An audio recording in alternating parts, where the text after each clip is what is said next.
Muy buenas tardes, mis hermanos, ¿cómo están? Dios les bendiga. Un gusto, un honor, un placer tenerlos de nuevo por acá en este humilde espacio. Hermanos, el día de hoy vamos a tener un programa muy interesante con el hermano Frankie Garcés de México. Y hoy va a ser el primer programa de una serie de programas de este seminario mariano, donde vamos a hablar lógicamente sobre nuestra Santísima Madre, la Virgen María. Y el día de hoy vamos a empezar con un tema muy bonito, un tema muy interesante, que es la Virgen María en las Escrituras. Para que lo anoten, lo tengan ahí presente en este poquito más de una hora que va a durar el programa. Pues dejen su like, hagan sus comentarios, pero sobre todo, pues ayúdenos, no solamente compartiendo este video para que la información llegue a la mayor cantidad de personas posibles, sino también ayúdenos con sus oraciones por este humilde servidor y por el hermano Frankie Garcés. Frankie, ¿cómo estás? Un honor, un placer tenerte por acá en este humilde espacio por segunda vez. Frankie, ¿cómo vas? ¿Qué tal, mi querido hermanito? No, pues al contrario, para mí es un placer estar en este canal, porque en este canal me he encontrado yo con grandes hermanos, tremendos apologistas y sobre todo sacerdotes, tremendos teólogos por aquí. Y bueno, pues que yo me encuentre aquí, pues para mí realmente es un honor estar aquí con usted, hermanito. Muchas gracias por la invitación. No, gracias a ti, hermano, por venir aquí a darnos esta interesante charla, hermano. Recuerde que es un seminario pequeñito, como entre 10 y 12 charlas más o menos. Ahí para que lo tengan presente, lo vamos a realizar a lo largo únicamente de este mes de septiembre y vamos a hablar de diferentes temas, pero siempre relacionados con nuestra Santísima Madre, la Virgen María. Hermanos, como es bien sabido, pues aquí, antes de empezar el programa, pues nos vamos a encomendar a Dios y vamos a hacer una pequeña oración. No sé, hermano Frankie, si nos quieres ayudar con una pequeña oración. Sí, claro que sí. En el nombre del Padre, el Hijo y el Espíritu Santo. Señor mío, en esta tarde te damos las gracias por habernos permitido estar reunidos a través de las redes sociales para compartir tu palabra y sobre todo para compartir el amor que has tenido con nosotros y la misericordia. Señor, te pedimos que en esta tarde derrames tu Espíritu Santo en cada una de las personas que estarán atentas a este programa, tanto católicos como no católicos, para que la luz de la palabra de Dios se infunda en su mente y en su corazón y sobre todo para que entendamos cuál fue el plan que tuviste para entregarnos a nosotros por medio de la Santísima Virgen María. Todo esto te lo pedimos en el nombre poderoso de tu Hijo Jesucristo, el mismo que contigo vive y reina en la unidad del Espíritu Santo y que es Dios por los siglos de los siglos. Amén. Amén. Muy bien, hermanos. Así que les recuerdo, el tema del día de hoy es la Virgen María en las Escrituras. Para que lo tengan presente, vamos a hablar de la mujer más importante, no solo del cristianismo, de la historia humana en general, de esa a la que daría luz al Mesías, según el profeta Isaías o también el profeta Miqueas. Y hermano, pues qué mejor que empezar hablando sobre la persona de la Virgen María en las Escrituras, en la inerrante palabra de Dios. Hermano Frankie, el escenario es todo tuyo y hay cualquier cosa comentamos, vamos a estar aquí hablando, interactuando a lo largo de esta hora de programa. Claro que sí, mi querido hermano. Si volteo de este lado es porque tengo el monitor suyo acá de este lado y tengo mi escrito de este lado. Así es de que, eh, pues sí, vamos a comenzar el día de hoy. A todos los hermanitos que se están congregando, que están reuniendo, que van a ver este video más adelante, pues muy buenas tardes, buenos días o buenas noches, según lo estén mirando. Esta tarde estaremos viendo cómo las Sagradas Escrituras nos enseñan acerca de la Santa Madre del Señor, nuestro Señor Jesucristo. Incluso lo vamos a ver desde el principio de la palabra de Dios, que es el libro del Génesis, y vamos a seguir y terminar con el libro del Apocalipsis. A diferencia de los hermanos separados, ¿sí? A diferencia del protestantismo prácticamente en general, no digo todos, pero la mayoría, eh, que no logran ver en la palabra de Dios absolutamente nada que tenga que ver con María, y ese es un problema, ¿no? Porque la palabra de Dios nos habla siempre acerca de la Virgen María, pero el protestantismo no entiendo por qué cada palabra, cada versículo de la palabra de Dios que nos habla de María, siempre tratan de rechazarlo o de negarlo. Sobre todo porque incluso yo he escuchado algunos protestantes decir que María solamente es o fue una incubadora o fue solamente un vaso desechable que el Señor utilizó para traer solamente a su hijo, y ese fue solamente la misión de María.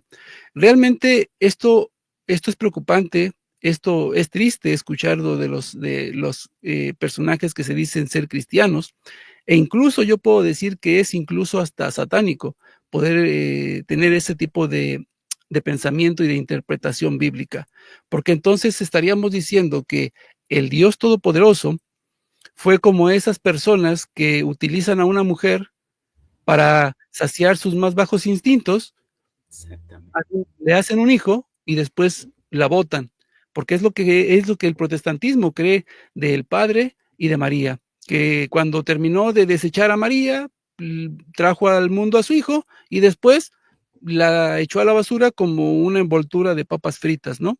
Y eso realmente, pues sí, es muy triste. Entonces, vamos a ver, ¿sí? Desde las Sagradas Escrituras, eh, cómo encontramos a María en la Escritura como una parte fundamental, como ya lo había dicho el hermanito Rigo, una parte fundamental para el plan de la salvación. Y no vayan a pensar que estamos diciendo que María es la que vino y nos va a salvar. No, absolutamente no.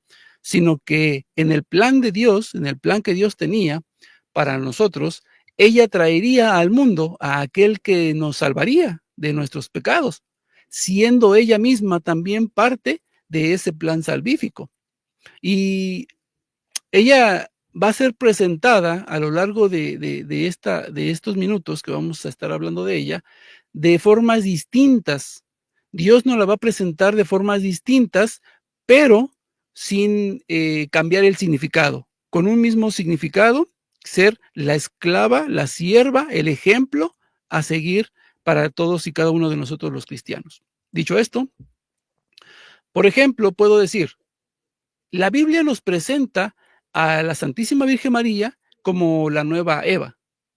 Y muchos dirán, ¿es en serio? Sí, claro, nos presenta a María como la nueva Eva.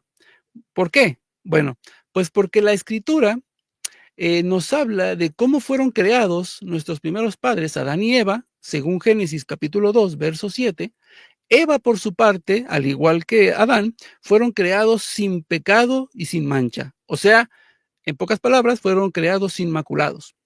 Lamentablemente después se mancharía Eva um, por, una, por un juego del maligno, ¿verdad? Hizo caer a Eva para mancharse con el pecado que hasta el día de hoy toda la humanidad sigue padeciendo esa carga, ¿no? Esa desobediencia hacia Dios.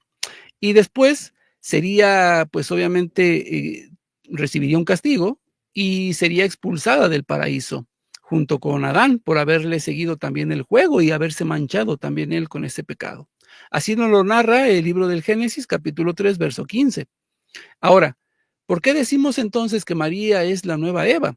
Bueno, porque cuando Dios ordena o les da la orden a nuestros primeros padres de no comer del árbol de la ciencia del bien y del mal, pues Eva tuvo la desgracia de seguirle el juego al maligno y pues cayó, ¿no? Desobedece. Entonces, come de ese árbol, de ese fruto, y lamentablemente también se lo comparte a su marido. Pero ¿qué pasa después cuando vemos que Dios le envía un ángel a la Santísima Virgen María? ¿Sí? Envía a su mensajero para darle el mensaje de que ella sería la madre del Mesías, que estaría trayendo al mundo al Salvador. Pues ella acepta gustosa, ¿no? Aunque lamentablemente también tenía un poquito como de incertidumbre por el hecho de que era jovencita, de que era virgen, y decía, pues, ¿cómo sucederá esto, no? Pues yo no tengo marido, yo no he estado con ningún hombre, ¿cómo será esto posible? Sin embargo, ella responde con total entrega hacia Dios, diciendo, pues, yo soy la esclava del Señor, hágase en mí lo que tú me has dicho, ¿no? Este relato lo podemos ver en el Evangelio de San Lucas, capítulo 1, versos del 27 hasta el 38. Entonces, voy a dar un dato curioso acerca de Eva y María, ¿sí? Un dato interesante, ya que el nombre de Eva, ¿no? Sabemos, o la mayoría de nosotros sabemos que significa madre de los vivientes, ¿sí? Este nombre, curiosamente, no fue puesto desde que fueron creados, sino que este nombre fue puesto a Eva después de haber caído en el pecado. Y eso es curioso, porque al principio la escritura nos narra que, bueno, algunas traducciones bíblicas nos narra que se le llamó mujer, en otras vemos cómo se le llama varona o incluso se le llama hembra, ¿sí? Pero en ningún lado se menciona que se creó a Adán y a Eva, sino hombre y mujer, varón y hembra los creó Dios a su imagen y semejanza. Es un dato curioso porque el nombre se le pone después de la caída del pecado, ¿sí? Entonces, el nombre de Eva tiene una raíz hebrea, ¿no? Su nombre en hebreo es Shabach, que significa los vivos o la vida, literal.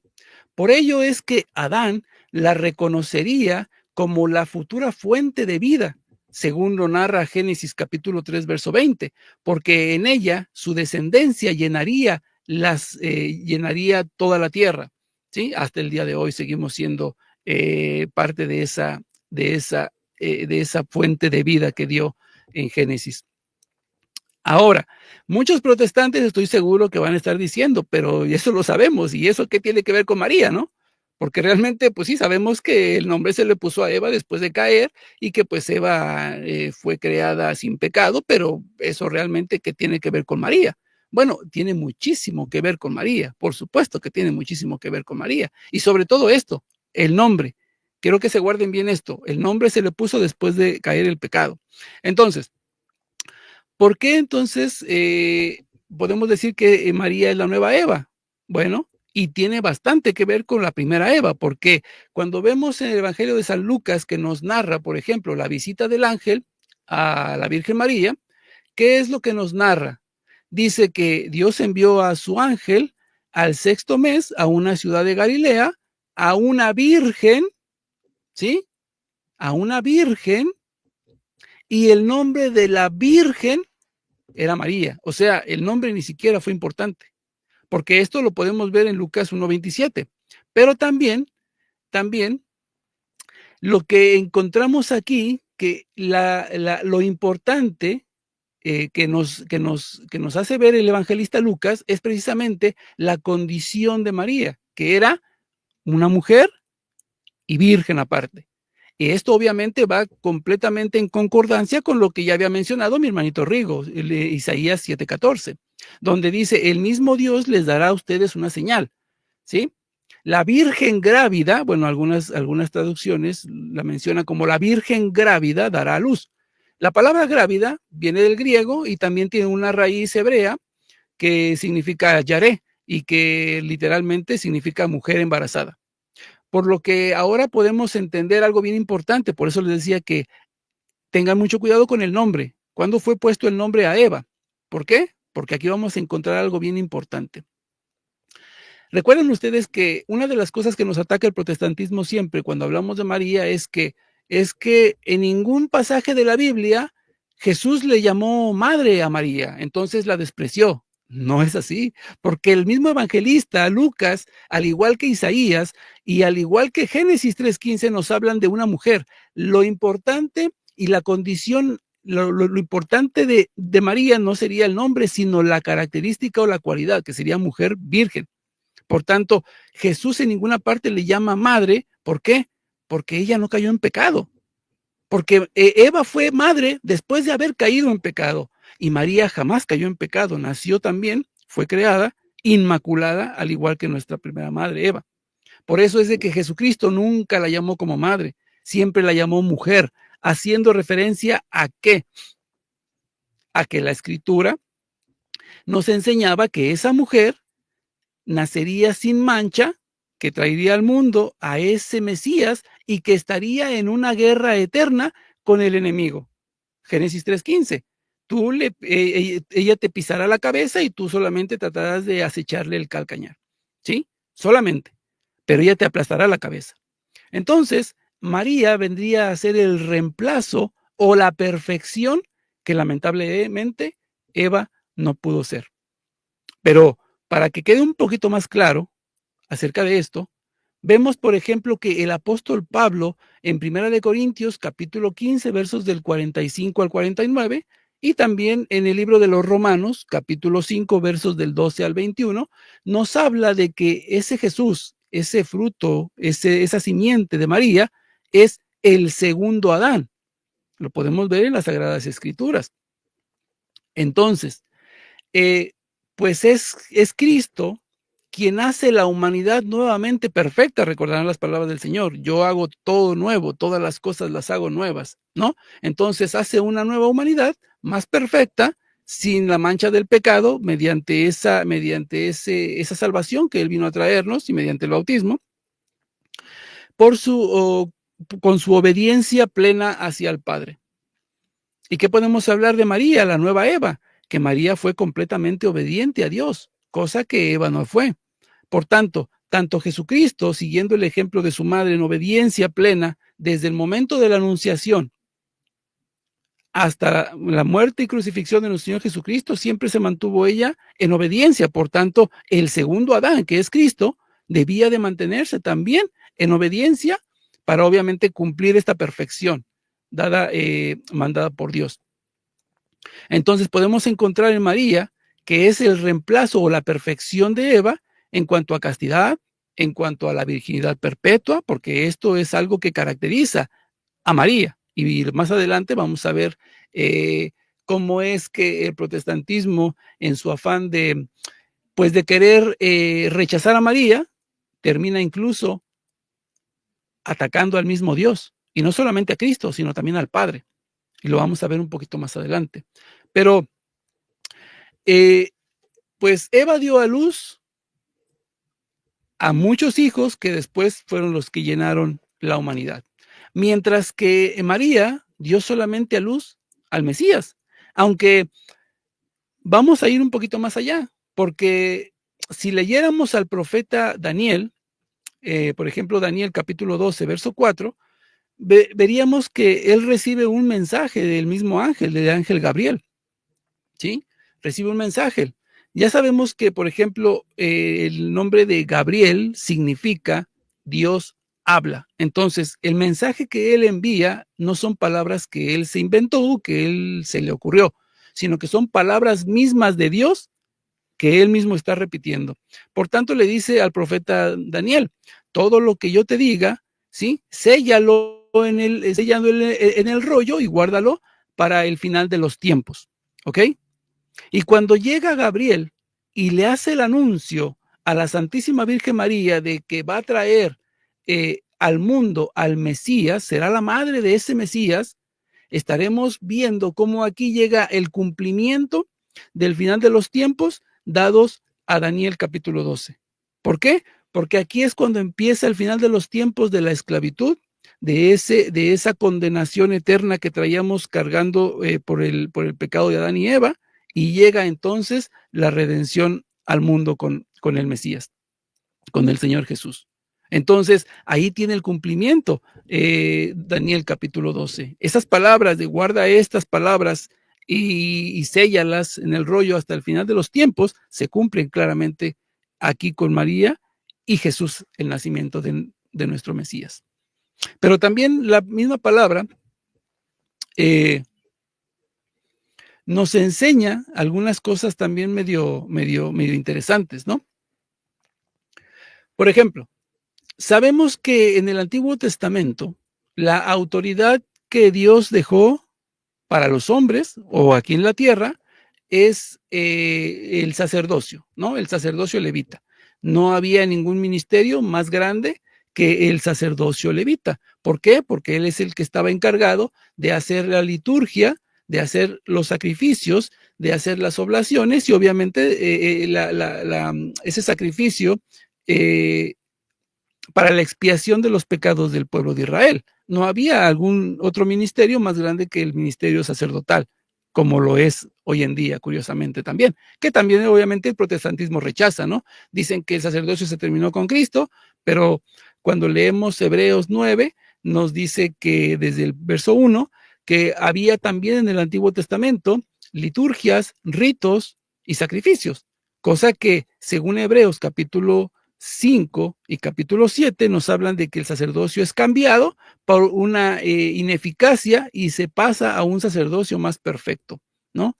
A semejanza de Melquisedec.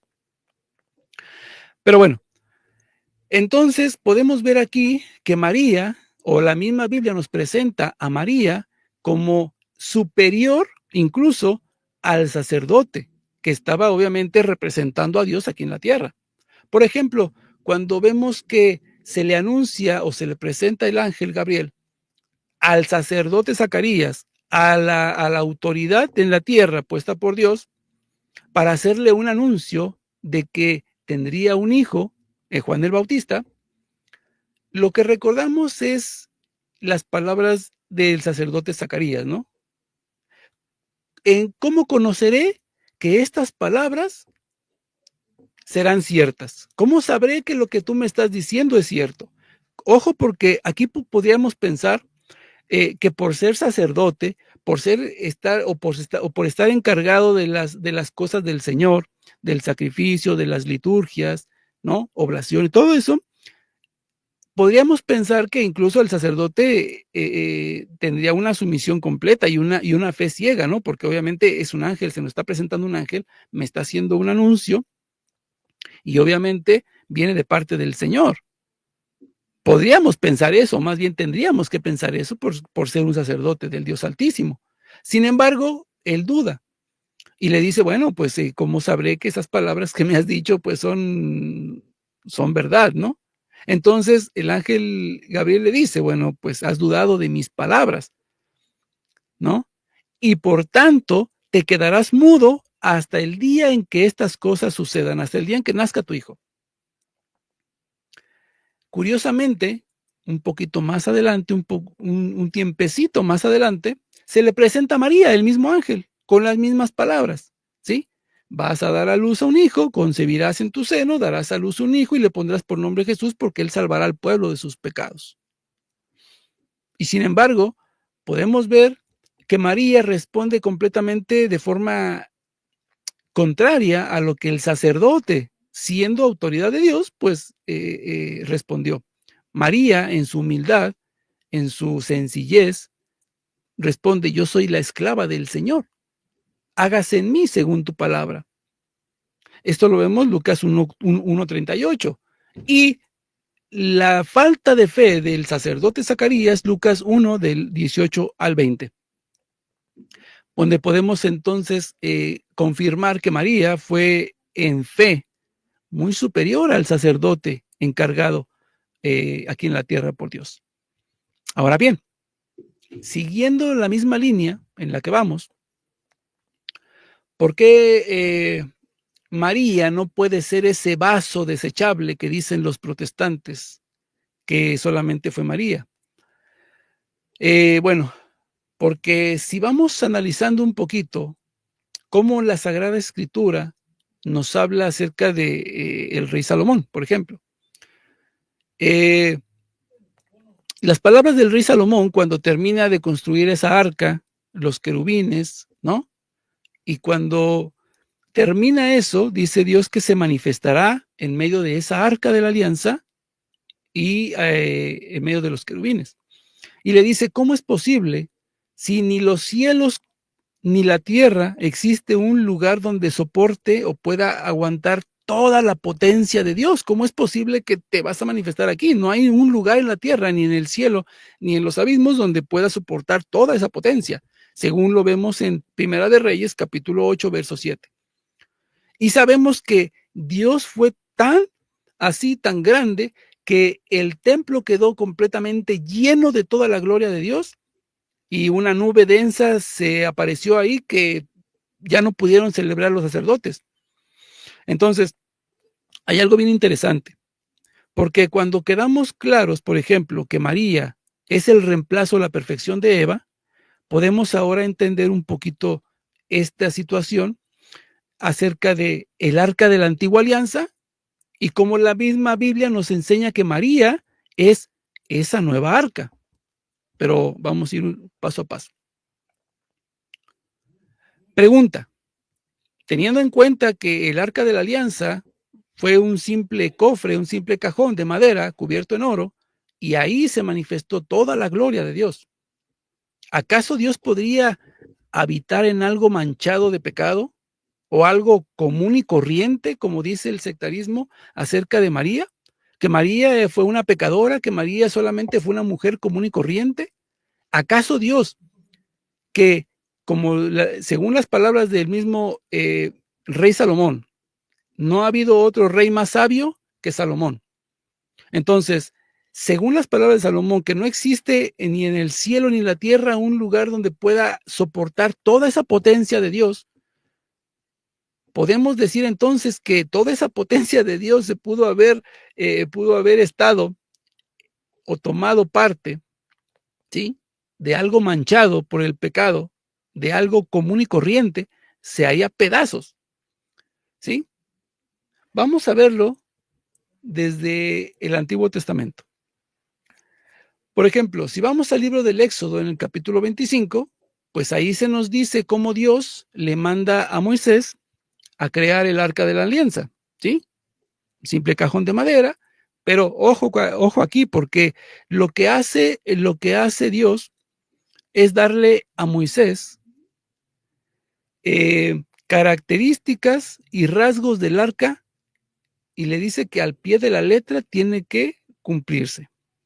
Ese cajoncito tenía que tener exactamente las características y cualidades que Dios había puesto, ni más ni menos, medidas exactas, material exacto, madera de acacia, que era la madera más fina, obviamente, la madera más fina de aquella época, ¿sí? Recubierta del oro más fino que se encontrara por aquellos tiempos, exactamente el número de anillas donde se metería esas varas donde sería cargada el arca de la alianza, ¿sí? Exactamente, todas las medidas tendrían que ser perfectas y exactas. No se pasó por 5 centímetros, 1 centímetro, tendrían que ser exactas, ¿sí?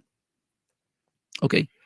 Entonces, si analizamos, por ejemplo, ¿sí?, la medida de los querubines. La medida de los querubines también fueron dadas por Dios exactamente 5 codos de largo, 5 codos de alto. Las alas de punta a punta tendrían que medir 10 codos exactamente, y el otro ángel tenía que ser exactamente igual. Medidas perfectas, ¿sí? Dios quiere perfección. Por eso, ahí vemos a María, y por eso Cristo mismo son esa perfección que reemplazaron el Antiguo Testamento, que dieron la perfección hacia la salvación del mundo.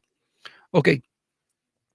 Entonces, ahí en ese cajoncito, en medio de ese cajoncito, junto con los querubines, Dios manifestó toda su gloria, y muchísimas veces ahí se manifestó gustoso de, obviamente, los sacrificios o el pueblo de Israel cuando se arrepentía de sus pecados. Ahora, según el libro de los Hebreos, en el capítulo 9, versos del 1 al 4, nos dice que ese cajoncito, ¿sí?, de madera, cubierto y bañado en oro, ¿sí?, contenía algunas figuras. Después de que Moisés termina de construir el arca, le dice al Señor: y bueno, ¿y qué vamos a poner ahí? Pues ponte una urna, toma maná y lo metes allí. Agarras la vara de Aarón, la pones ahí adentro, y pones las 2 tablas de piedra que yo te di en el Horeb y también las pones ahí. Y es todo. Entonces, estos son prefiguras, ¿sí? O son símbolos que se vendrían a ser realidad en Cristo. Porque, por ejemplo, si vamos, por ejemplo, al Evangelio de San Juan, tomando en cuenta que la primera figura que nos presenta es una urna con maná, ¿sí? Vamos a Juan 6, capítulo 48, donde el Señor dice, yo soy el pan bajado del cielo. Este es el maná que ha bajado del cielo para que quien coma de él no muera, más tenga la vida eterna. El que come de este pan no morirá para siempre, y el pan que yo daré es mi carne para la vida del mundo. Y aquí es curioso, porque estas palabras, ¿sí?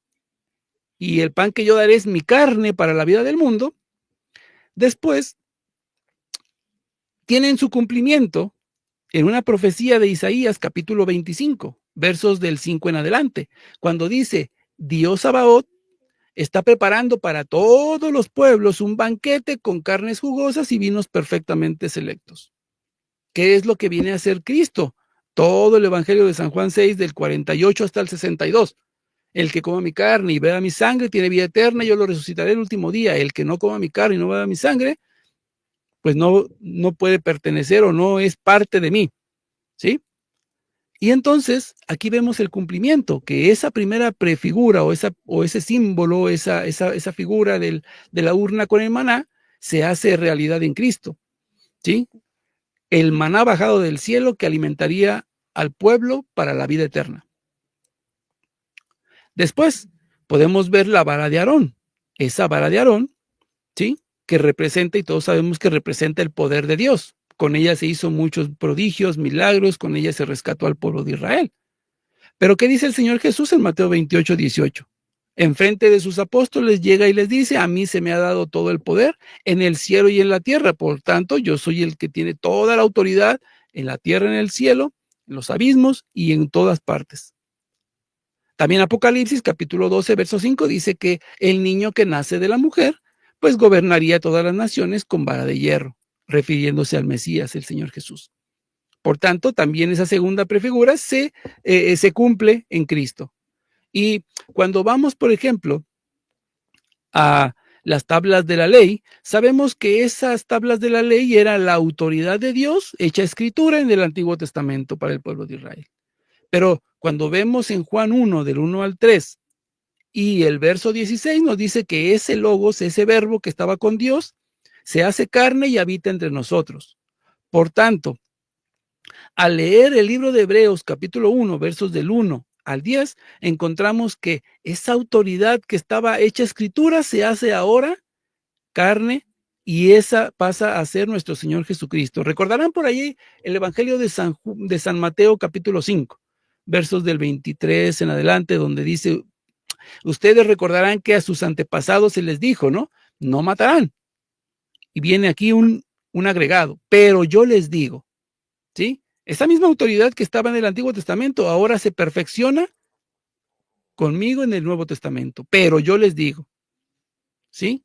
Entonces, se hace la autoridad de Dios hecha escritura a carne y manifestada en nuestro Señor Jesucristo. Por tanto, pues podemos ver cómo la misma escritura nos habla de que esas figuras que contenía el arca, pues simplemente eran el resultado nuestro Señor Jesucristo. Y aquí la pregunta, esa realidad, esa autoridad hecha carne, esa autoridad hecha carne, ¿dónde estuvo? En el vientre de María. Por tanto, ¿quién es el primer tabernáculo? ¿Quién es el primer sagrario viviente? ¿Sí? ¿Quién es ese tabernáculo? ¿Quién es esa arca nueva de la alianza que contenía la realidad y no la prefigura? María. Así es, María. Ahora bien, recordarán ustedes un pasaje por allá en 2 de Samuel capítulo 6, ¿no? Donde llevan el arca en procesión. Llevan esa arca en procesión, la trasladan de un lugar a otro, hacia la casa del rey, Y lamentablemente, pues había un camino muy áspero donde se iba moviendo, amenazaba con caerse, ¿no? Etcétera. ¿Y qué es lo que sucede? Que uno de de los siervos o de los sirvientes del rey, llamado Uzá, corre para tratar de sostener esa arca y que no se cayera. Pero ¿qué es lo que sucede? Antes de tocarla, cayó muerto, ¿sí? Cae muerto. Y esto sucede porque esa arca era algo tan sagrado que nadie podía tocarla ni profanarla, absolutamente nadie. Y Dios se encargaba de que toda aquella persona que quisiera profanar o tocarla, pues que cayera muertos. Solamente aquellos sumos sacerdotes y aquella gente que estaba autorizada podían manipular el arca. Y entonces, ¿por qué podemos decir entonces que María fue esa arca, esa nueva arca de la nueva alianza? Bueno, porque todo lo que Dios elige para su servicio, para sí, nadie puede tocarlo. Nadie, ¿sí? Nadie puede tocar lo que Dios ha elegido para sí. Por tanto, ¿podemos decir entonces que, como dice el protestante, que José y María tuvieron relaciones y tuvieron muchísimos hijos? No, por supuesto que no. Porque Dios había escogido a María para él. La había apartado y la había separado para él. Tenía un plan y un propósito para María y era precisamente ser la madre del Salvador. Por tanto, nadie podía tocarla. Nadie. Ahora, si todo esto, si esto que obviamente a lo mejor a nosotros se nos hace, o al protestantismo se le hace muy descabellado, disparatado, ¿cómo comparan a María con el arca de la alianza? No digan cosas absurdas. La misma Biblia sí nos va enseñando poco a poco el paralelismo entre María y el arca, entre Eva y María. El problema con el protestantismo es que al no tener la plenitud del Espíritu Santo y la guía plena, es que ellos están en una especie de rebeldía que no les deja ver con claridad la palabra de Dios, ¿sí? Entonces, imagínense ustedes, ¿no? Si es arca de la alianza donde Dios se manifestaba, ¿no? Toda su gloria y toda su potestad se manifestaba ahí entre los dos querubines y el arca, y todo el pueblo de Israel caía postrado ante esa magnificencia, ¿sí? Y sabemos que Dios no se puede mezclar o no puede ser parte del pecado. ¿Cómo entonces podemos saber que realmente fue esa arca, fue escogida por Dios y que obviamente María fue siempre santa?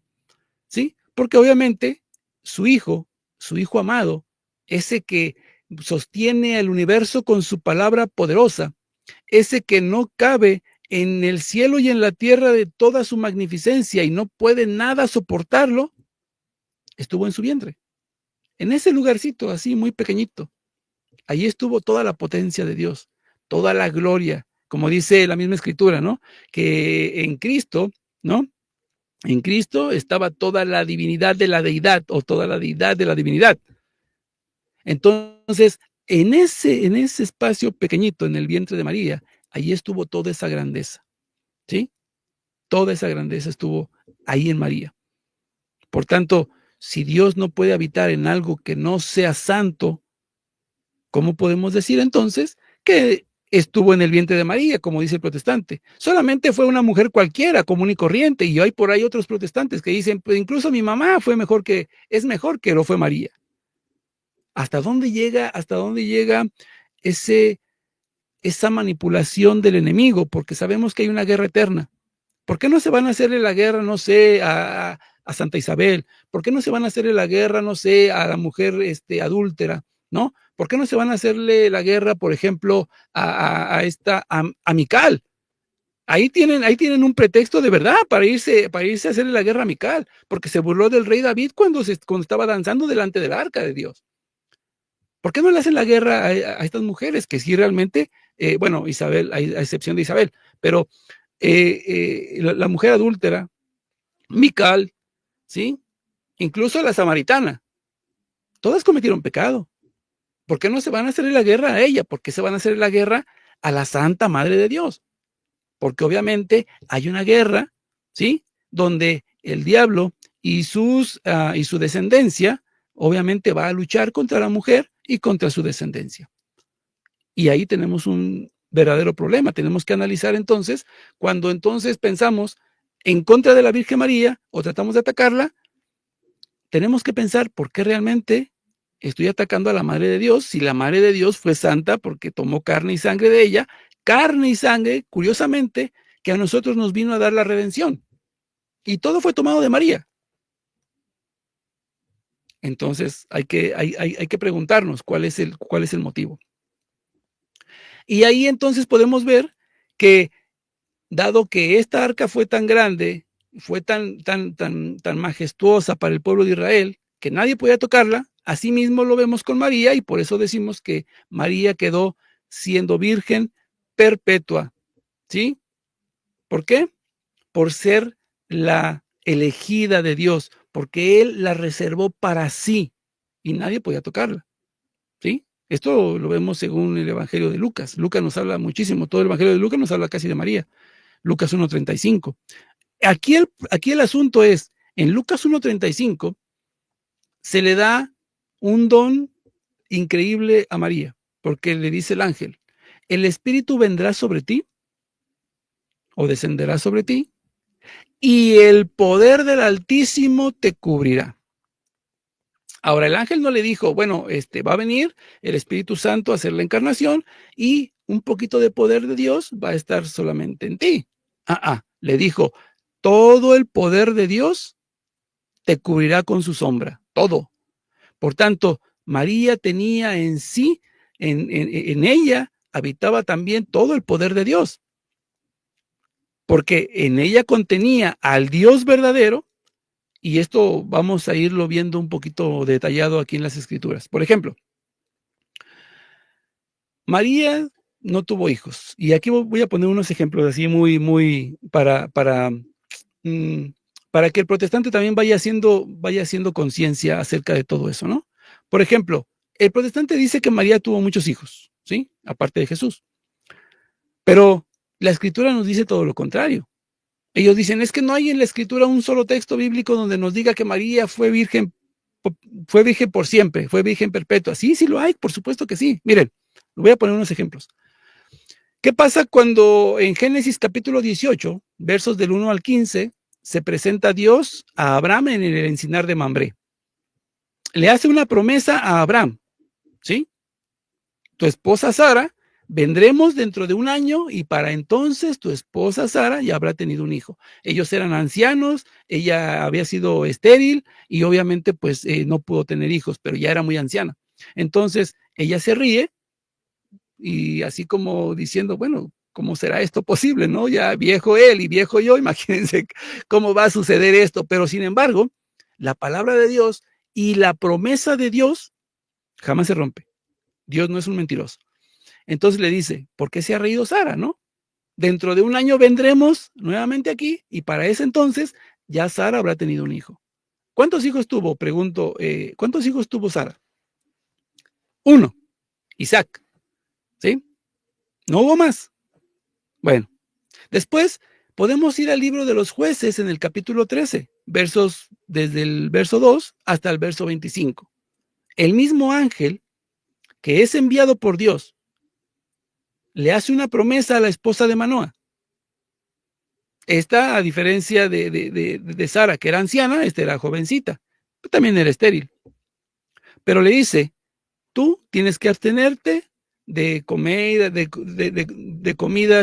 prohibidas por Dios, de tomar vino. ¿Por qué? Porque vas a quedar embarazada y vas a dar a luz un hijo. Esto es importante, ¿eh? Cuando la Biblia nos dice números, es porque hay que tener mucho cuidado en eso. A Sara se le prometió un hijo, a la esposa de Manoa se le promete un hijo, y pregunto, ¿cuántos hijos tuvo la esposa de Manoa? Solamente uno, Sansón. ¿sí? Sansón tuvo más hermanos, pero no eran obviamente de la misma madre, ¿ok? Para que quede claro en ello. Otro ejemplo que podemos dar. Lucas capítulo 1, versos del 13 al 20. Se presenta el mismo ángel, curiosamente, es el mismo ángel enviado por el mismo Dios y le hace la misma promesa al sacerdote Zacarías sobre Isabel. Isabel también ya era una persona anciana, ¿sí? Estéril, tampoco habían tenido hijos, pero le dice, Dios ha escuchado tus ruegos, Zacarías, y entonces tu esposa Isabel dará a luz un hijo y le vas a poner por nombre Juan. Bueno, pregunto yo, ¿cuántos hijos tuvo Isabel después de Juan el Bautista?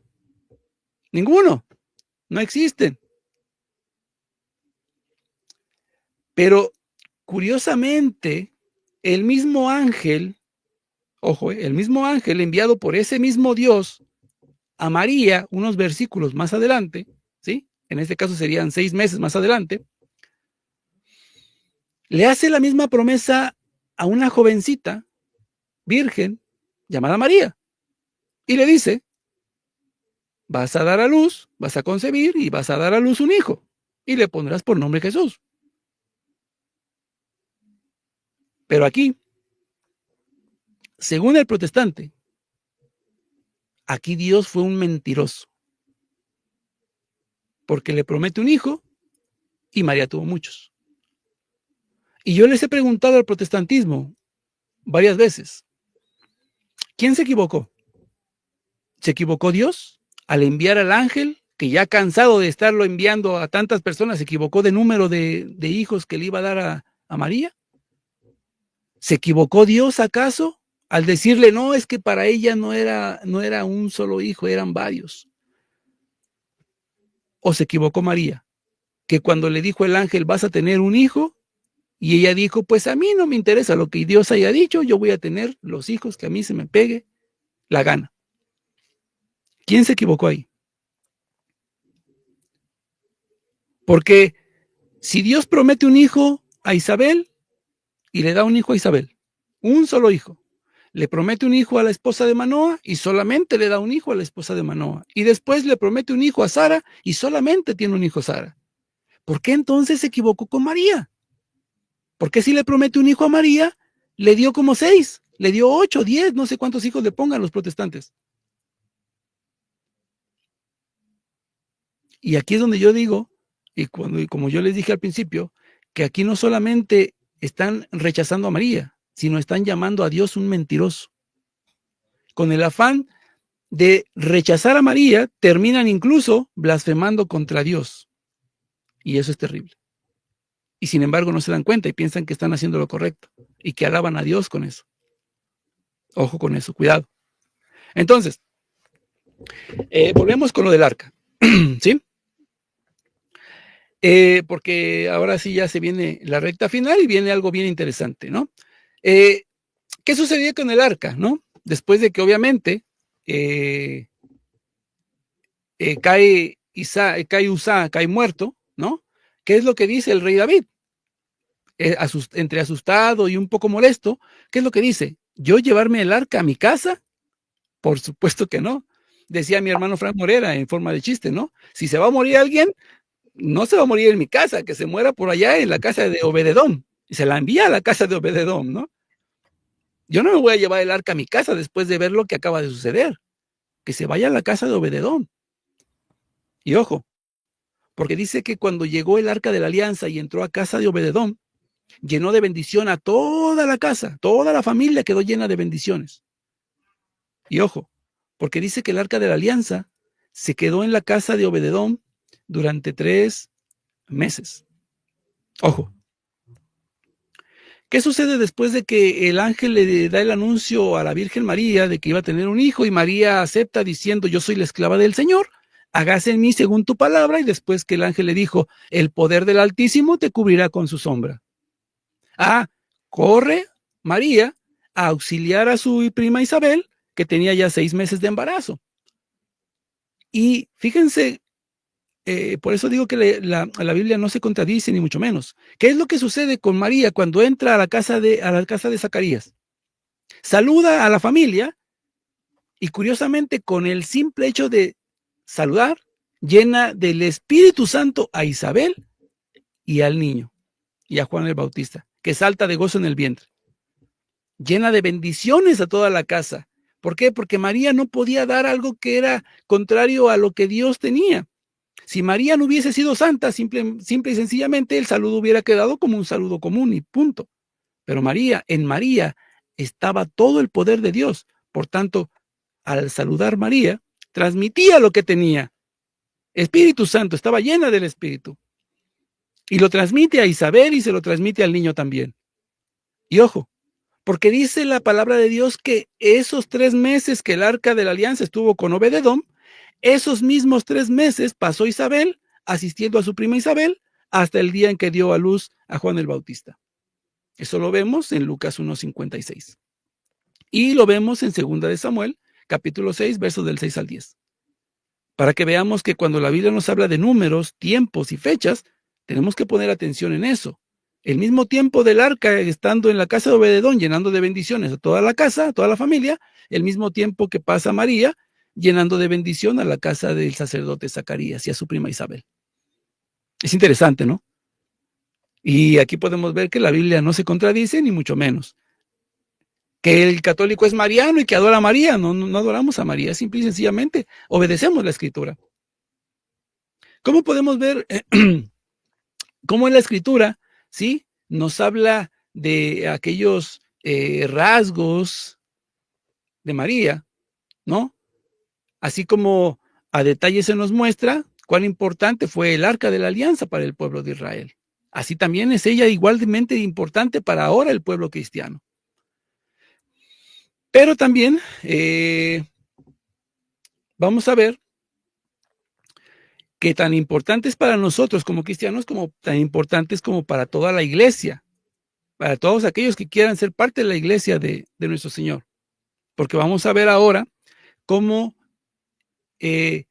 ya no solamente se nos menciona que María es a esa nueva arca de la alianza estando en vida, estando en el tiempo actual, sino que ahora Juan nos la va a poner al final de los tiempos. Ya la vimos cómo estaba al principio de los tiempos con Eva.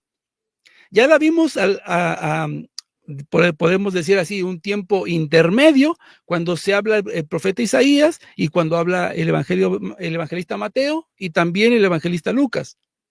Pero ahora el apóstol Juan nos la muestra al final de los tiempos, cuando cita Apocalipsis capítulo 11, verso 18.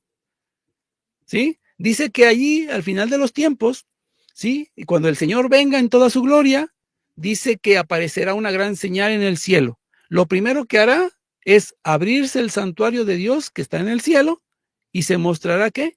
El arca de su alianza. ¿De cuál alianza?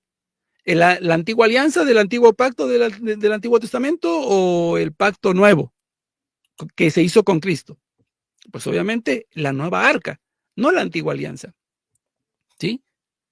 Y aquí dice que se dejará ver. O sea, lo primero que veremos en la segunda venida del Señor es cómo se abre el cielo y aparecerá esa arca de la alianza de la que hemos estado hablando, María. Obviamente seguido del sonido de la trompeta, donde todas las naciones voltearán al cielo y encontrarán a ese Mesías. Esa misma señal la menciona el mismo Señor Jesucristo en el Evangelio de San Mateo, capítulo 24, versos del 26 al 30, cuando le dice a sus apóstoles que al final de los tiempos sucederán estas cosas, ¿no? Habrá fuerte granizada, habrán estruendos, relámpagos, sonará la trompeta, y dice el Señor, aparecerá la señal del Hijo del Hombre. ¿Cuál señal del Hijo del Hombre? El arca de su alianza aparecerá con él. Tremendo. Porque también lo menciona el apóstol Pedro en su segunda carta, capítulo 3, verso 10. Y sucederán todas estas cosas, relámpagos, temblores, y todo lo que existe dejará de existir, dice el apóstol Pedro. Pero bueno, vamos un poquito más allá porque Apocalipsis capítulo 12 también nos habla de que apareció en el cielo una gran señal. Una mujer revestida de sol, ¿no? La luna bajo sus pies. Y aquí tenemos un predicamento, porque la mayoría de protestantes nos dice que esa mujer que da a luz al niño es el pueblo de Israel. Otros dicen que es la iglesia. La iglesia del Señor dice que es María. Pero vamos a analizar cada uno de los puntos para que seamos razonables. ¿Israel es la mujer que da a luz al Mesías? Lamentablemente, no. No es el pueblo de Israel. ¿Por qué? ¿Por qué no es el pueblo de Israel? Bueno, porque sabemos que Israel es representado o se representa al pueblo de Israel con las 12 tribus de Israel, con las 12 tribus, ¿sí? 12 tribus de Israel representan al pueblo de la antigua alianza.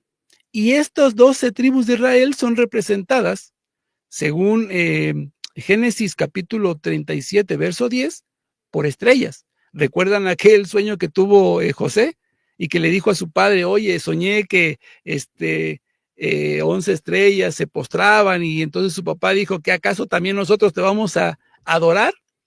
¿Cómo se representa el pueblo de Israel? ¿Cómo se representan esas 12 tribus? Se representan por estrellas. Entonces, lamentablemente para aquellos que dicen que es Israel el que está dando a luz a Jesucristo, porque incluso pueden citar pasajes del Antiguo Testamento diciendo es que la nación de Israel nos da a luz al Mesías, a un hijo. Lamentablemente en Apocalipsis no aplica, porque esas 2 estrellas que representan la nación de Israel son las que están formando la corona que tiene la mujer en su cabeza. Y aquí lamentablemente pues queda descalificado el pueblo de Israel como esa mujer que da a luz al Mesías, lamentablemente. Vamos a ver, la iglesia sería la madre de ese Mesías. Pues lamentablemente tampoco concuerda. ¿Por qué? Porque la iglesia no da a luz a Cristo, es al contrario. La iglesia existe gracias a Cristo. Mateo 16-18, el Señor ahí empieza a crear su iglesia. Por tanto, la iglesia no puede ser la madre del Mesías, porque la iglesia es la novia del Mesías que traerá, que celebrará sus nupcias en el Apocalipsis capítulo 19, versos del 5 al 8. Por tanto, cuando hablamos de que la madre, el que da a luz al niño, ese niño que en el verso 5 se le fue arrebatado a la madre hacia los cielos y que gobernaría todas las naciones con vara de hierro, pues no estamos hablando de alguien más, sino que de la Virgen María. ¿Por qué? Porque es una mujer revestida de sol.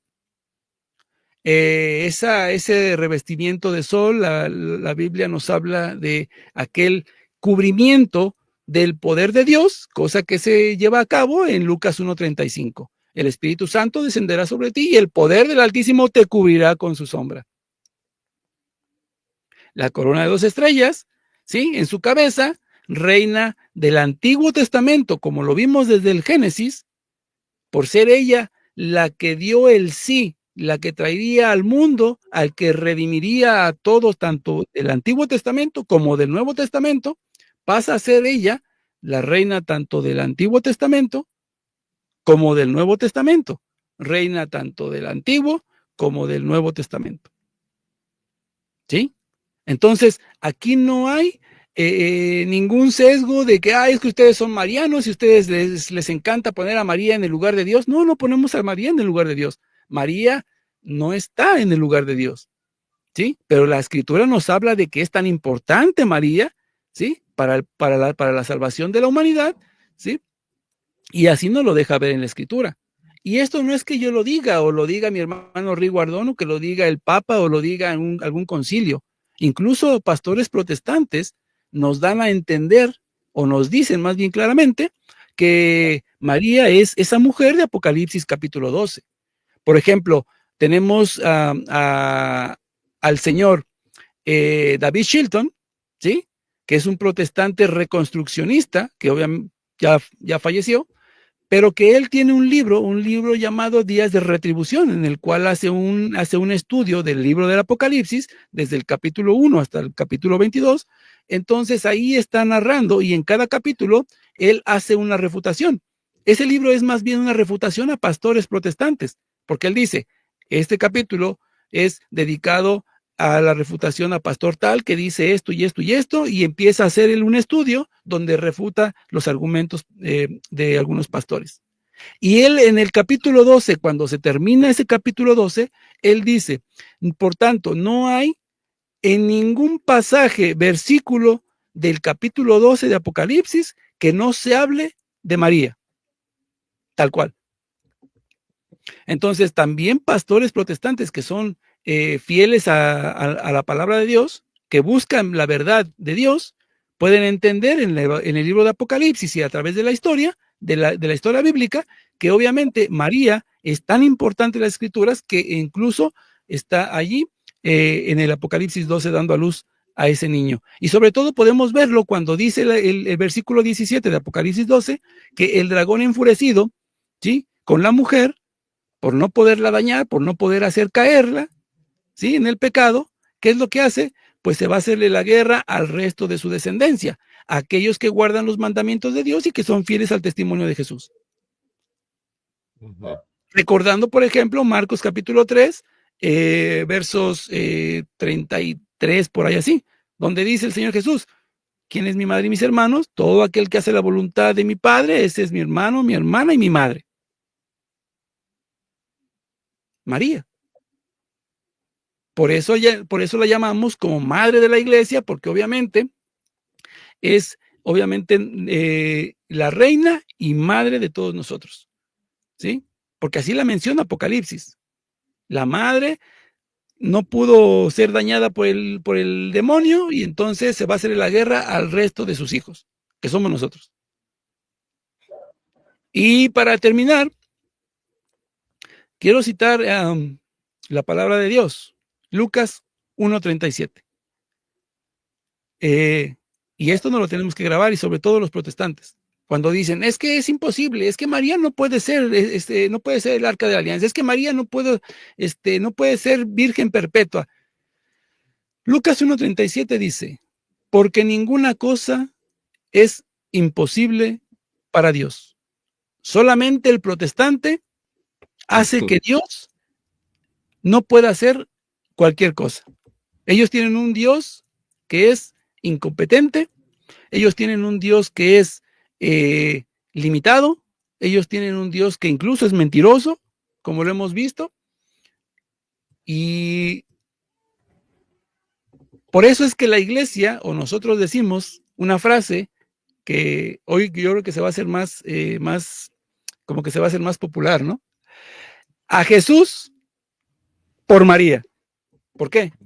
Porque donde hablamos de María o donde hablamos de Cristo, ahí está María. Y cierro con estos ejemplos. Si vemos, por ejemplo, en las bodas, el primer milagro de Cristo, que fue el primer milagro donde él se dio a conocer, las bodas de Caná. ¿A quién encontramos a su lado? A María. Si vamos a la crucifixión, ¿quién estuvo al pie de la cruz todo el tiempo rogando por su hijo? María. Al grado de que Dios la amó tanto que no quiso dejarla desamparada y se la entrega al único discípulo que se quedó con él, a Juan. Por eso Juan después nos narra cómo María aparece en el Apocalipsis, ¿no? Si vamos, por ejemplo, también a ver los magos que fueron a buscar al Señor guiados por la estrella, los magos de Oriente, y cuando la encuentran, ¿con quién se encontraron? Con María. Con María y el niño. Y al final de los tiempos, en la segunda venida del Señor, viniendo con toda su gloria y con toda su potencia, ¿a quién vamos a encontrar junto con Cristo? A María. Por eso no podemos separar a María de nuestro Señor Jesucristo. Y siempre que hablemos de María, ahí tenemos que hablar obligatoriamente del Hijo, que es nuestro Señor Jesucristo. Y con esto, pues, termino. Muchísimas gracias, mi querido hermanito. Fue un placer compartir con nosotros. Me hubiera gustado extenderme muchísimo porque tengo muchísimo que hablar, pero traté de hacerlo un poquito resumido este, este tema, hermano. No, gracias, hermano. Excelente explicación. Y bueno, pasó algo. Cada vez que los católicos hablamos de nuestra Santísima Madre, la Virgen María, los hijos de la serpiente y la serpiente misma se revuelcan, ¿verdad? Incluso en el chat ya lo vimos como algunos quieren venir aquí a tratar de sabotear el programa y no lo vamos a permitir. Protestante que llegue, lo vuelo. O sea, así de simple. Yo no voy a perder el tiempo poniéndome a discutir con ellos porque ellos siguen, Frankie, con la misma necedad, los mismos argumentos que ya se los hemos refutado y explicado cualquier cantidad de veces. Entonces no vamos a dejar que en este canal vengan a sabotear el programa. Y es que propiamente hay una pregunta, Frankie, que nos hicieron al principio del programa, que por qué los protestantes le tiran tanto a la Virgen María y no a otras mujeres bíblicas como Ruth, como Sara, como Raquel, o como tú lo mencionaste, la misma Isabel, la madre de Juan el Bautista. Bueno, yo quiero dar así rápidamente mis respuestas y después el hermano Frankie. Bueno, ya Frankie lo explicó también en exposición, pero yo quiero agregar también que eso se debe, primero, a que todos sabemos que el protestante es anticatólico y cualquier figura que el católico ame o honre, los protestantes la van a detestar. Por ejemplo, si los católicos no veneráramos tanto a la Virgen María y en lugar de la Virgen María le diéramos ese grado de veneración a Sara, ellos serían antisarianos, ¿no? O si fuera Raquel, serían antirraquelianos. Pero como es la Virgen María, entonces son antimarianos. ¿Por qué? Porque la Virgen María es una figura muy importante en la Iglesia Católica. Y como ellos son anticatólicos, todo lo que les huela a católico lo odian, lo detestan. No sé, Frankie, ¿qué más tenés que decir? No, claro, por supuesto, hermanito. Y es como yo les decía, miren, ¿por qué el protestantismo no va y habla en contra de la mujer que adúltera, ¿no? Incluso estuvo a punto de ser apedreada, ¿no? Hasta la muerte. Sin embargo, el Señor Jesucristo la perdona. ¿Y por qué no van y la acusan, la atacan y la rechazan? O sea, ¿por qué no hacen eso? Digo, porque obviamente para ellos, cualquier pecador o cualquier mujer pecadora, incluso como yo lo mencionaba, ¿por qué no fueron contra Mical? Que Mical se burló del rey por estar danzando delante del arca para Dios. Estaba alabando a Dios y se burló de él. ¿Y por qué no van entonces a hacerle la guerra a ella? ¿Por qué no van y la critican? ¿Por qué no van y la difaman y todo eso? Ah, no. Porque en la Biblia cualquier mujer, incluso la más pecadora, es más grande para ellos que la Santísima Virgen María. Y eso es un problema bien terrible, hermano, porque como lo vimos a lo largo de esto, Claro. hay una guerra eterna con el demonio y sus ángeles y su descendencia contra la mujer y su descendencia. ¿Y a quién es al que atacan más? El espíritu del maligno, lamentablemente, gobierna en el protestantismo, o en la mayoría del protestantismo, no en todo, porque luteranos pues reconocen a María como siempre virgen y algunos otros más, pero lamentablemente en la mayoría todos atacan a María, todos, absolutamente todos, hermano. Y eso es Sí, terrible, hermano.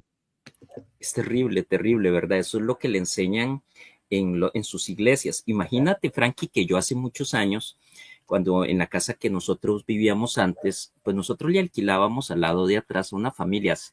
Eran protestantes, eran evangélicos pentecostales, te podrás imaginar, ¿verdad? Ya señores de avanzada edad, más de 60 años, hiper anticatólicos, ¿no? Y había una señora que no sabía leer ni escribir. Me imagino que lo que ella decía contra la Virgen María, porque era hiper antimariana, lo aprendía de su iglesia, de su autonombrado pastor. Ella llegó a decir, y trataba mal, o sea, imagínate, Frankie, claro, no lo decía delante de nosotros, ¿verdad? Sino que lo Claro. hacía desde la casa de ellos, se ponían a gritar y a danzar, y empezaba a decir que la Virgen María era una hija de, ya usted sabe de qué, ¿verdad? Una mala palabra. Y yo, ¿cómo es posible que un supuesto cristiano llame así a la madre de Cristo. O sea, es increíble. O que la Virgen María era una prostituta. El padre Luis Toro habla de eso. Y eso se debe a que se lo enseñan los autonombrados pastores en sus iglesias, ¿verdad? Y es increíble cómo supuestamente se hacen llamar cristianos, pero odian a la madre de Cristo. Qué increíble, ¿no? Sí, hermanito, realmente es bien. Ellos dicen que no. Es que nosotros no Ajá, odiamos a la Virgen, nosotros no la ajá, odiamos, sí. la respetamos como hermana, nosotros la respetamos como sierva, no la odiamos, pero cuando vemos todos los comentarios, todas las difamaciones, todas las calumnias, las burlas que hacen de ella, los memes que vemos aquí en YouTube y en TikTok sobre todo, terrible, hermano, hay un odio increíble que realmente, como lo dije al principio, da miedo, hermano. Eso es satánico. Es Eso es satánico. satánico. Ese odio contra la Virgen es satánico, hermano.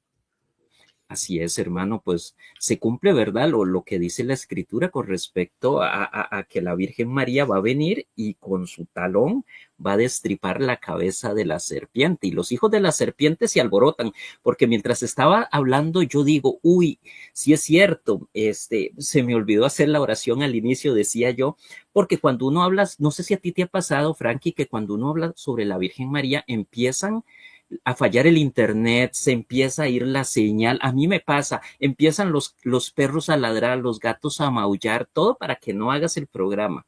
Pero Así también se es. me olvidó que iban a aparecer los hijos de la serpiente en cualquier momento en el chat comentando, y hoy aparecieron y van a seguir apareciendo durante todos estos programas Claro.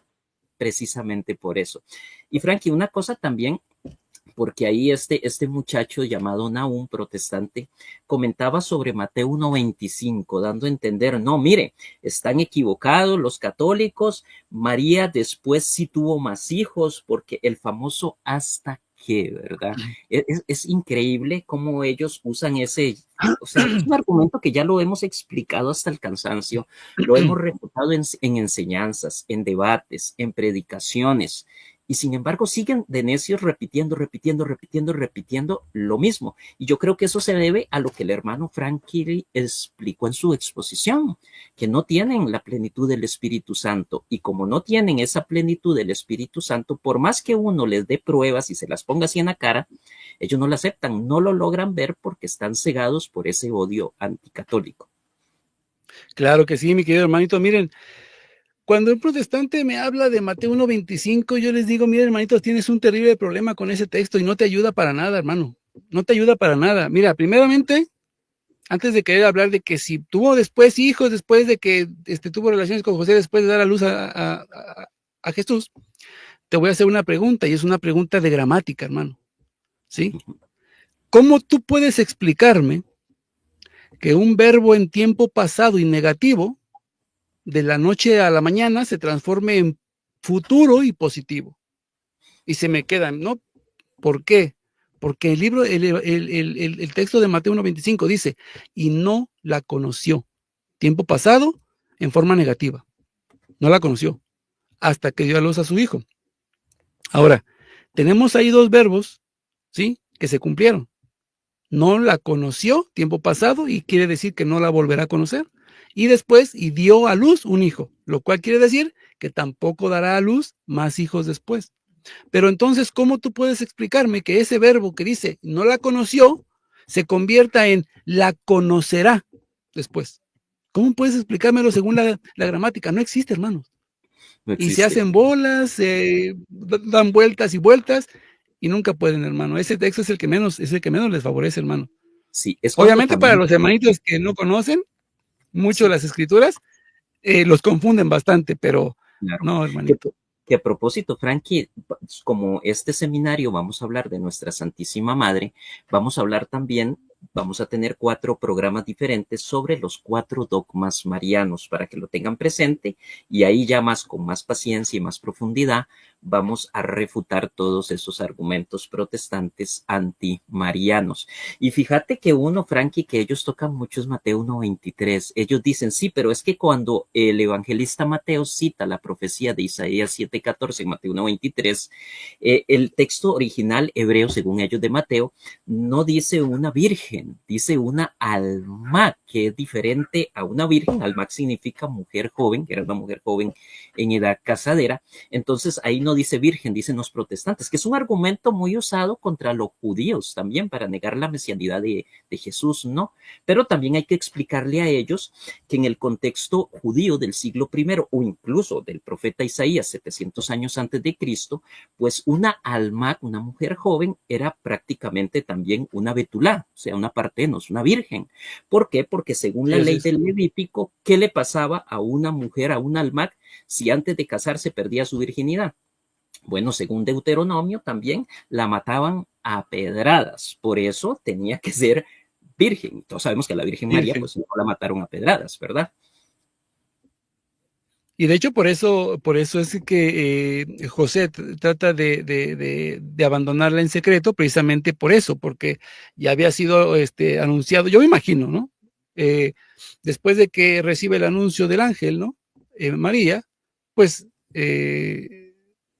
se entera José, ¿no? Porque tiene que comunicarle y entonces, pues él diciendo, pues a ver, como dice mi hermano Frank Morera, ¿no? Dime cómo se llama ese ángel para ir ahorita y me arreglo con él, ¿no? Porque Sí. pues así como que, ¿cómo es posible? Pero cuando se le aparece el ángel, le dice, no temas en repudiarla, porque obviamente lo que está ahí es del Espíritu Santo. Entonces, él entiende que esa profecía de Isaías 7:14 se cumple en ellos.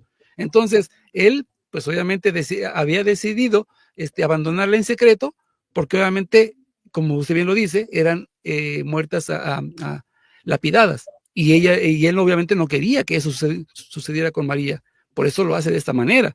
Pero entonces, ya cuando se le explica el ángel, pues entonces ya él reacciona de otra manera, y entonces vive con ellos como ese guardián que el Señor pone para su protección, ¿no? Igual la del niño, haciendo de todo el trabajo de padre, sin obviamente las consecuencias de estos. Así es, hermano, así es. Bueno, hermano, no sé si tienen una pregunta así rapidita para ir en el chat, porque ya nos vamos yendo. Vamos a hacer programas cortos. Bueno, fíjate, Frank, que siempre digo lo mismo, es 1 hora y siempre se me va ahora. Porque se pone interesante el video, la verdad, se pone interesante el programa. Y bueno, hay que comentarles mientras me dejan la pregunta ahí en el chat, hermanos, que vamos a estar hablando, digamos, diversos temas marianos, como por ejemplo los 4 dogmas marianos. El día de hoy es la Virgen de María en las Escrituras. El domingo a las 5 de la tarde tendremos al hermano José Aquino de Guatemala, de Apologética Nazaret, quien nos va a estar hablando sobre la Virgen María en los padres de la iglesia, en la tradición. Isaac González nos va a hablar sobre el tema de la Virgen María y el Rosario. Vamos a tener también 3 programas diferentes sobre las 3 apariciones marianas, pues ya proclamadas oficiales por la iglesia, ¿no? La Virgen de Fátima, la Virgen de Lourdes, y también vamos a tener a la Virgen de Guadalupe. Por cierto, Frankie, este cuadro que yo tengo aquí atrás la traje de allá de México, del mercadito. Oh, de la Basílica de la Basílica de la Virgen de Guadalupe. Es claro. impresionante, qué lugar más precioso. Frankie, y yo quedé sorprendido porque yo soy extranjero, yo la primera vez que fui a México y me llevaron ahí, precioso, fui en metro y todo, me encantó la línea roja hasta allá del metro, es precioso. A mí me encanta andar en el metro, menos en hora pico no. En hora pico, hermano, yo creo que toda la población de mi país, de Costa Rica, cae en el metro y hasta sobra campo. Es ¿Y cómo le enorme. tocó? ¿Y cómo le tocó cuando fue el metro? No, vieras que la línea roja no se llena tanto. La línea rosa y la línea azul son las que más se llenan. Hace 6 años que no voy, pero en ese tiempo eran las que más se llenaban. Y fíjate que, hermano, yo pensé, en mi ignorancia, que la Virgen María de Guadalupe se le había aparecido a Juan en la que está ahorita, la principal, y no, La es nueva. en una más arriba que hay que Así subir es. un montón de gradas. Yo llegué con la lengua afuera, ¿verdad? Porque también como es una zona más alta, la Ciudad de México, a los extranjeros cuando llegamos por primera vez nos cuesta respirar. A Claro, algunos se les sale la sangre por la nariz, le da dolor de cabeza, de todo. el Pero nivel yo del me mar. quedé, Sí, sí, sí, sí. Así Yo es. me quedé impresionado de lo alto del cerro, ¿verdad? Que hay que subir y hay una capillita pequeña, muy humilde, donde ella se le apareció realmente a Juan Diego, ¿no? Así es ahí, exactamente, porque muchas personas sí piensan que es ahí en la catedral grandota y esa. No, no, no, esa fue después. La original es la que subes hacia el cerrito y vas por vas viendo todo el panorama, el cerrito, escalera, todo eso está muy bonita esa capillita, está muy bonita esa iglesita que le hicieron ahí a ella. Pero pues obviamente pues iba muchísima gente, entonces pues no cabía mucho, entonces la hicieron más grande la parte de abajo. Sí, sí, sí. Dice Alexandra que ella cuando fue se desmayó a la Ciudad de México por el smog. Yo Ah, más, yo más que todo por el smog es por la cantidad de gente. Yo nunca en mi vida había visto tanta gente en la vida en la hora pico en metro o incluso en el metro, ¿cómo es que se llama? El que va de Pantitlán al Estado de México. El tren férreo se llama. ok. Ujú. Enorme, enorme la cantidad de gente que hay ahí. Nunca había visto yo tanta gente en la vida. Y ¿A qué hermano, horas pero fue? ¿A qué horas eran cuando fuiste? no, fíjate que yo me fui a vivir tres meses a Nesa Ah, ok, York, ok. Minnesota. Ahí vivía yo en Nesa con un amigo mío, vivía ahí por el mercado de Nesa. Me encantaba ese lugar. A mí Nesa me gusta mucho. Yo no sé, mucha gente no les gusta. A mí me decían, mira, Rigo, no salga porque aquí roban, matan, violan, hacen de todo. Y yo no salía los primeros días. Yo me asomaba así cuando iba a comprar al mercadito del frente porque yo no me iban a saltar. Ya después no, yo llegaba solo a las 11 de la noche, 12 de la noche, porque a mí me gustaba mucho ese lugar. Pero cuando yo fui a Guadalupe, a la Basílica, quedé impresionado de lo grande y lo precioso que es los jardines que tiene. Y de ahí me traje del mercadito que está afuera, me traje la imagen de la Virgen de Guadalupe, la que siempre tengo, que es la que vos tenés también ahí Sí, atrás, ¿no? así es, aquí lo tengo. Así Esta es. me la regaló mi esposa. Esta me la regaló mi esposa cuando hice la cabina. Esta me la regaló ella me la hizo, la mandó bendecir y ya me la regaló para tenerla yo aquí. Entonces Opa. aquí está, ya tengo ya un, un poquito más de 5 años con esta cabina, y ya es el tiempo que tiene esta virgen aquí. De hecho, yo soy de México, yo soy de Nesa, yo vivo en Nesa. Ah, vos vivís en Nesa. Sí, así es. Y vivís ahí Entre, por. yo vivo aquí estoy entre la línea de Nesa y Chimalhuacán, pero estoy más pegado a Nesa. Ah, ok. Yo me Entonces acuerdo yo, que hermano, pero yo veía algo, vieras que a mí sí me daba, o sea, uno como extranjero pues le da a veces inquietud, curiosidad y hasta cosa. Yo me montaba, para no tener que montarme en el tren férreo, yo me montaba en nosotros le decimos chivillas en Costa Rica, ustedes les llaman peceras, ujú. eh, que uno agarra en las afueras, creo que de Pantitlán, no, de Zaragoza, creo que es. Y de esas llegan, yo me bajaba en calle escondida. Ahí me bajaba, Vaya. cruzaba la calle y ahí llegaba. Y me impresionaba porque veía a personas, mexicanos obviamente, que se montaban con la imagen de la Virgen de Guadalupe o la de Judas Tadeo, pero también me impresionó mucho y me dio mucho miedo una imagen de la Santa Muerte. Ah, sí. Así, como si fuera una imagen común y corriente, y yo me quedaba así, ¿verdad? Y yo, Dios mío, qué cosa más Sí, rara. de hecho, hace unos 10 años más o menos, cuando todavía estaba el presidente Enrique Peña Nieto aquí en México, Ajá. declaró el culto de la satánica muerte. Yo no le digo a la Santa Muerte, es Sí, no, de no, no, Santa no satánica tiene nada. muerte, como nueva religión en México. Qué La declaró increíble. como nueva religión en México. Y este, aquí en Tepito, donde está la mera mata de lo bueno, ahí hay un santuario donde va gente de otros países, Guatemala, El Salvador, y todos llegan ahí con esa señora. Voy a hacer una reacción a un video donde esta señora llega un sacerdote a entrevistarlo. El sacerdote es americano, pero está radicado aquí en México, y va y la entrevista, le hace algunas preguntas, y la señora, bastante déspota con el sacerdote, incluso le dice groserías, o sea, feo. Voy a hacer una reacción sobre ese video, pero que sí está. Ahora lo que está sucediendo aquí en México, incluso más grande que el culto a la satánica muerte, es la santería.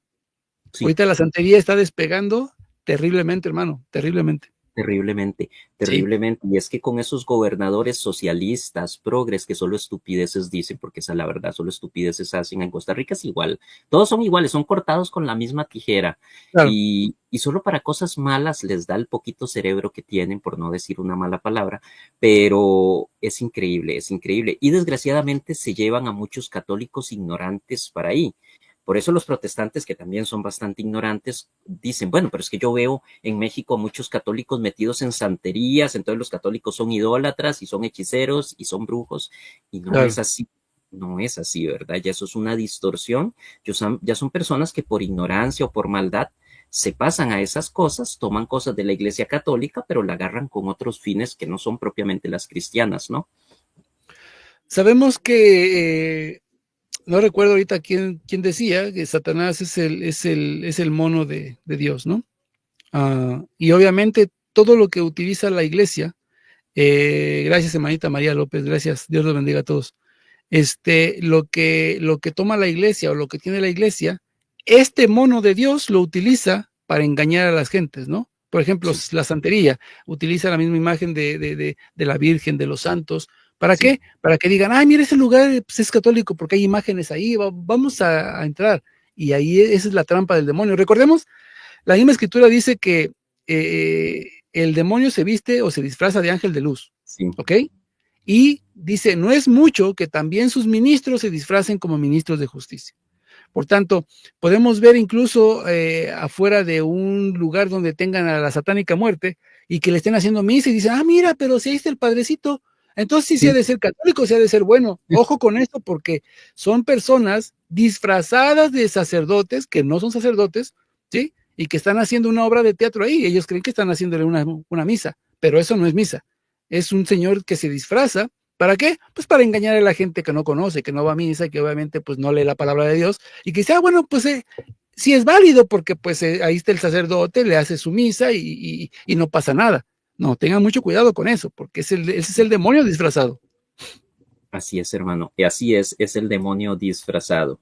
Bueno, hermanos, estamos llegando al final ya de este programa. Muchas gracias, hermano Frankie. Excelente explicación, como de costumbre. Más bien, hermano, vieras que en octubre yo tengo ganas de... Yo siempre en octubre hago programas, por ejemplo, para hablar de cosas así de demonología y me gustaría invitarte para que nos des un programa sobre la satánica muerte, ¿verdad? Obviamente con un enfoque católico para prevenir a la gente, ¿verdad? Que ignorantemente, como lo acabamos de comentar, cae en esos juegos. Y ya te invito, hermano, ya te quiero comprometer aquí públicamente a No, ver si nos no, claro que ayudas. sí. Claro, por supuesto, hermanito, por supuesto.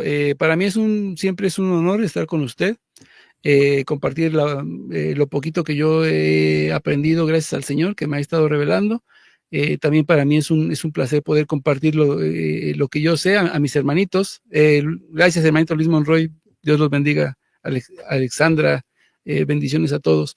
Y por supuesto que sí. Yo he hecho muchos videos, hermano, y casi cada año cuando llega Día de Muertos, hermano, Ah, cómo hago corajes, hago videos sobre no pongan altares altares de muertos, no pongan comida en los altares de los muertos, hermano, eso no es católico, pero viera cuántos enemigos me he echado encima, católicos, bueno, por hacer esos videos. Pero claro que sí, mi querido hermanito, con gusto. Y en el amor de Cristo, pues claro que sí, todo sea para la gloria del Señor y para obviamente despertar conciencias, ¿no? De algunos hermanitos que por ahí andan medio equivocados, pues ojalá y sirva algo que yo les pueda compartir. Claro que sí, hermano. así es, hermano. Bueno, hermano, muchas gracias. Que Dios me los bendiga, que Dios me los cuide, Dios me los proteja, que tengan una linda y bendecida noche. La próxima clase la vamos a tener, o el programa, con el hermano José Aquino de Guatemala, el próximo domingo, 5 de la tarde, hora de México, del centro de México, de Costa Rica, por este canal, para que lo tengan presentes. Y es la Virgen María en los Padres de la Iglesia. Va a estar interesantísimo. Increíble. Acompáñenos, denos su like y sobre todo, compartan este programa para que llegue a la mayor cantidad de personas posible. Sin más que decir, hermano, que Dios te bendiga, Frankie, que Dios bendiga a todas las personas, que Dios me los proteja y nos estamos viendo hasta la próxima. Hasta Bendiciones, la hermano. próxima. Que Dios los bendiga. Dios los bendiga, cuídense mucho a todos Así ustedes es. y sus hogares. Y que viva Cristo Rey. Que viva Cristo Rey y Santa María siempre Virgen. Así es, hermanos. Hasta luego. Hasta luego.